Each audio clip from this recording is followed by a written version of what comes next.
မင်္ဂလာပါခင်ဗျာကမ်ဘိုဒူရီ channel ကနေပြန်လည်ကြိုဆိုလိုက်ပါတယ်ကျွန်တော်ကကမ်ဘိုပါမနေ့ကဒီနေ့မှာ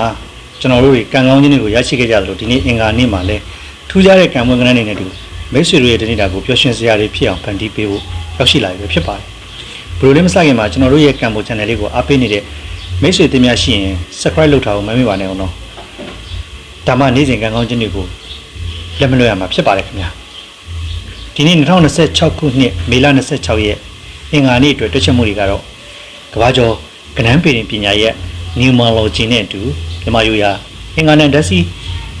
ကွက်တွေကိုခြေခံထားပါတယ်ဒီနေ့26နှစ်ဖြစ်တဲ့အတွက်ကဏ္ဍပေရင်ရ2.6နဲ့ပေါင်း10ကဏ္ဍဖြစ်ပါတယ်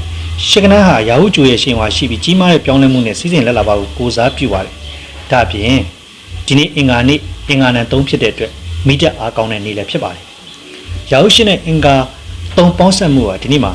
ထူးခြားတဲ့လက်ပုံမှုတွေကိုဖြစ်ပေါ်စေနိုင်ပါတယ်ခင်ဗျာကဲဒါဆိုရင်ဒီနေ့26နေ့မှာ26ရက်နေ့အင်္ဂါနေ့မှာမိမိတို့ရဲ့ကံကြမ္မာကိုစမ်းသပ်ဖို့အတွက်ကံဘိုရဲ့အထူးကံကောင်းကဏ္ဍကြံပြုတဲ့ခြေကိုကြည့်လိုက်အောင်ပါခင်ဗျာဒီနေ့အတွက်အားကောင်းတဲ့ပတ်တိနှလုံးကတော့ဂျိုစီးကျုံနဲ့တွက်ချက်မှုရဒီနေ့အတွက်အားကောင်းဆုံးပတ်တိနှလုံးကတော့10ပတ်တိနဲ့3ပတ်တိပဲဖြစ်ပါတယ်10နဲ့3ကိုအဓိကထားပြီးသတိပြုကြည့်ရှုနိုင်ပါတယ်ခင်ဗျာဒီနေ့အတွက်အားကောင်းတဲ့ break ဒီနေ့ရဲ့ဓာတ်စီးကွက်အရာအားကောင်းဆုံးဖြစ်တဲ့ break တွေကတော့1 break နဲ့6 break တို့ပဲဖြစ်ပါတယ်အထူးကံကောင်းကဏ္ဍတွေနေနေရတော့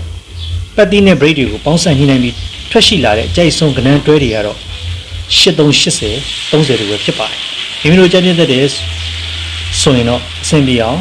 3838 33ဆိုပြီးရန်ကွက်အနေနဲ့ပြန်လဲထားဖို့လည်းမမေ့ပါနဲ့ဒီနေ့အင်္ဂါနေ့မှာကံပွင့်နေတယ်ဆိုရင်တော့အနီအောင်သို့မဟုတ်ပန်းအောင်ဝတ်ထွယ်တွေဒါမှမဟုတ်သုံးဆောင်ပစ္စည်းလေးတွေကိုပုံပေးခြင်းဖြင့်ကံကောင်းခြင်းစွမ်းရည်တွေကို